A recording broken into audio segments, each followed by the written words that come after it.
바른 말씀에 대한 강의를 계속 시작하면서 소망하는 것은 진리의 말씀을 바르게 하는 것이 우리의 삶에 생명을 주는 것이고 우리를 자유케 하는 것이다 라는 사실들을 반드시 확신하고 이 말씀을 바르게 알고 바르게 믿는 것으로 나아갔으면 좋겠습니다. 단순히 말씀을 바로 본다는 것은 지적 노름이 아닙니다. 우리 기독교는 계시의 신앙이기 때문에 특별하게 하나님 말씀을 바르게 보고 온전하게 다루는 법들을 배워가는 것이 마땅합니다. 다른 종교와는 다른 것이죠. 다른 종교들은 체험과 기적과 이적과 그런 뭔가 신비로운 것에 의해서 의미를 부여받다면 우리의 기독교는 물론 그런 부분을 배제할 수 없지만 하나님의 말씀에 의거하여서 우리의 신앙을 세워가는 것이 중요하다고 생각합니다.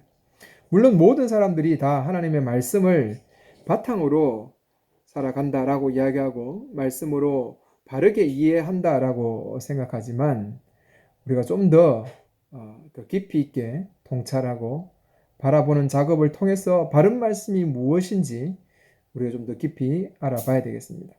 물론 그러한 부분을 알기 위해서는 이렇게 잘못 다루어지고 있는 말씀이 어떤 것인지 우리가 늘 익히 알고 있던 말씀이 내가 잘못 알고 있던 내용이구나 라는 것들을 한 번쯤은 말씀드리면서 좀 나름의 충격도 주고 내가 말씀을 좀 더 바르게 보고 은혜를 받아가야 되겠다 라는 그런 자각도 주고 싶어 마음에서 계속해서 이 강의를 올리고 있습니다. 오늘 말씀은 욥기 23장 10절의 내용입니다. 나의 가는 길을 그가 아시나니 그가 나를 단련하신 후에 정금같이 나오리라. 우리는 이 말씀을 좋아하지 않습니까? 찬양도 부르기도 합니다. 그러나 찬양의 이 의미와 오늘 본문이 말하고자 하는 진짜 그 의미가 많이 다르다는 것을 아는 사람은 별로 없는 것 같습니다. 우리의 신앙이 이러한 은혜 위주로 세워져 있어서 이러한 말씀과는 상관없는 은혜의 위주로 말씀을 보고 바라보다 보니 아마 이러한 결과가 일어나지 않았나라는 생각을 해봅니다. 우리는 이 말씀을 고난받고 있지만 그 고난 속에서 정금같이 되어서 주님께서 귀하게 쓰일 것에 대한 소망을 드러내는 구절로 알고 은혜를 받고 있습니다. 물론 또한 설교자들도 이렇게 설교합니다. 지금 고난이 있지만 인내하십시오. 이 고난은 여러분을 단련할 것이고 여러분은 정금같이 되어 하나님의 순전한 사람이 될 것입니다. 주님과 함께 가는 어려움 끝에 회복이 있고 축복이 있습니다. 믿습니까? 많은 목회자들이 이 말씀을 이런 식으로 적용하고 설교하고 있습니다. 이런 의미의 은혜를 던지고 있습니다. 그래서 찬양도 이렇습니다. 주가 보이신 생명의 길, 나 주님과 함께 상한 마음 들이며 주님 앞에 나아가리. 나의 의로움이 되신 주, 그 이름 예수. 나의 길 되신 이름 예수. 나의 길 오직 그가 하시나니 나를 단련하신 후에 내가 정금같이 나오리라. 아마 이런 의미일 것입니다. 내가 앞으로 갈 길을 나는 모르지만 하나님은 아신다. 그 길에 어려움이 많겠지만 그래서 그 길이 나한테 단련의 시간이 될 것이다. 그렇지만 단련의 시간이 끝나고 나면 나는 하나님 앞에서 정금같이 되어서 나올 것이다. 아멘. 여러분 다들 아멘 아멘 되지 않습니까?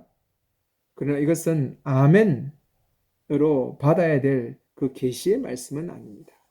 은혜는 되지만 이 찬양이 욥기 23장 10절의 말씀을 배경으로 가사가 쓰였다는 것을 모르는 분들은 없을 것입니다.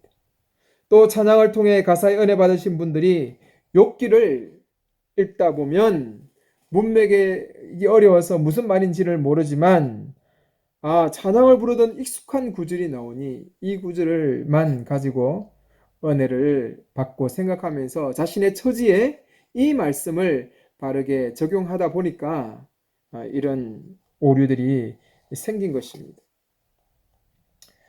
그런데 이 구절의 원래의 뜻이 우리가 부르는 찬양과 전혀 다르다는 것을 다시 한번 기억해야 됩니다. 첫 번째 왜곡이 일어나는 부분은 나의 길이라는 부분입니다. 욥이 지금 하나님께 호소하겠다라고 하는 내용은 앞으로 자기가 가야 될 길, 우리가 걸어가야 될 길, 우리가 걸어가야 될 신앙의 길을 이야기하는 것이 아닙니다. 여기서 나의 길이란 것은 이제까지 자기가 살아왔던 길을 이야기합니다. 욥이 자신의 인생을 이야기하면서 자기가 하나님 앞에서 어떻게 살아왔는지를 그 친구들의 그런 잘못된 주장에 반박하면서 나의 길이라는 이야기를 하는데 그 나의 길은 내가 지금까지 하나님 앞에 어떻게 살아왔는가라고 하는 그런 의미에서 나의 길입니다. 두 번째 왜곡은 단련하신 후에라는 것입니다. 이때 단련하다라는 의미가 우리말로 보면 훈련시킨다 라는 의미로 전달할 수 있지만 원어의 히바한의 의미는 조사하다, 검사하다, 증명하다 라는 의미가 더 있습니다. 앞뒤의 문맥을 좀 살펴본다면 단련하다 라는 것은 조사하다, 검사하다, 증명하다, 검증하다 라고 해석하는 것이 더욱더 타당해 보입니다. 왜냐하면 친구들이 죄를 추궁하고 있는 것에 대해서 나는 하나님 앞에 죄가 없다. 이렇게 욥이 지금 항변하고 있는 것이기 때문입니다. 전반부에서 하나님이 내가 어떻게 살아왔는지 아시지 않는가? 그러니까 10절 후반부의 의미는 그가 나를 조사하면 내가 정금인 것이 증명될 것이다. 밝혀질 것이다. 이런 의미가 되는 것입니다. 다시 전체적으로 보면 이런 의미가 됩니다. 내가 이제까지 살아온 길을 하나님이 아시지 않는가? 그분이 나를 조사한다면 내가 증거로 밝혀질 것이다. 어떻습니까? 우리가 찬양하고 우리가 은혜 받았던 말씀과는 전혀 다른 내용이 아닙니까? 정금같이 나온다는 것은 앞장 22장에 엘리바스가 욥에게 너의 보배를 진토에 버리고 너의 의를 오빌의 금을 강가의 돌에 버리라 라고 하는 말에 대한 대꾸로 나온 것입니다. 엘리바스가 말하는 욥의 보배, 욥의 오빌의 금은 자기의 의로움입니다. 욥은 절대로 자기의 무죄함으로 포기할 수 없다고 욥 23장에서 항변하고 있는 것입니다. 억울하다. 내가 하나님을 만날 수 있다면. 아니 하나님이 내가 살아왔던 길을 다 아시지 않는가? 그분이 나를 정말 진정으로 조사한다면 내가 바로 정금이다. 정금 같은 사람이다 라고 밝혀질 텐데 욥은 이렇게 하나님 앞에 친구들 앞에 항변하고 있는 것입니다. 그리고 11절 11세 내 발이 내 입술이 하면서 나는 하나님만 따라다니면서 하나님 말씀대로 살면서 다른 길로 가지 않았다. 나는 하나님의 명령을 어긴 적이 없이 하나님 말씀을 밥보다 더 소중하게 여기면서 살았다. 이런 내가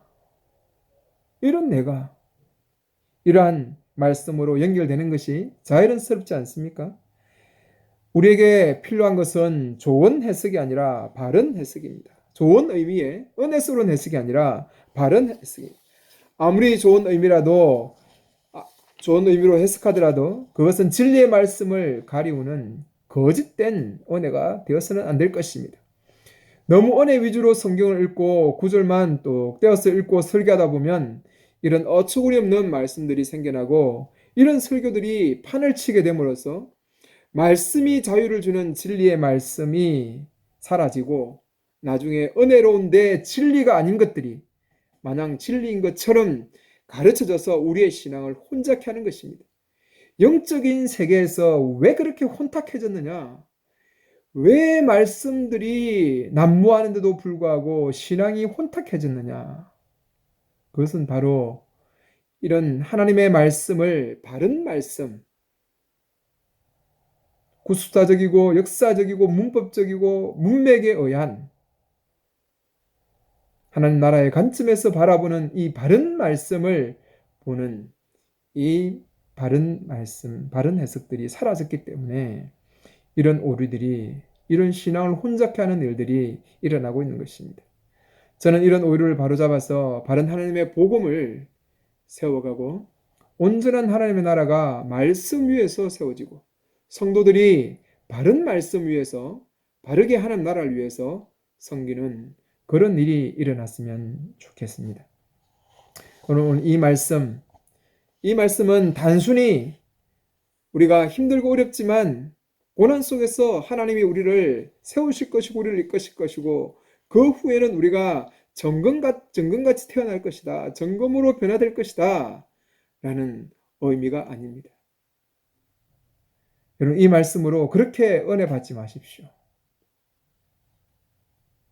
어려움 중에서 오히려 무너지고 쓰러지는 사람이 얼마나 많은지 여러분 또한 기억할 필요가 있습니다.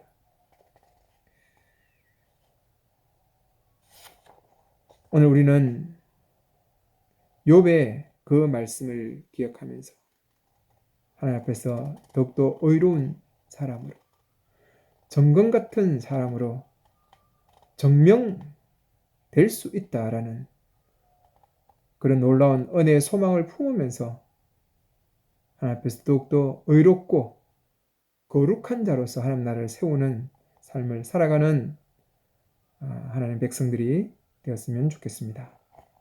감사합니다.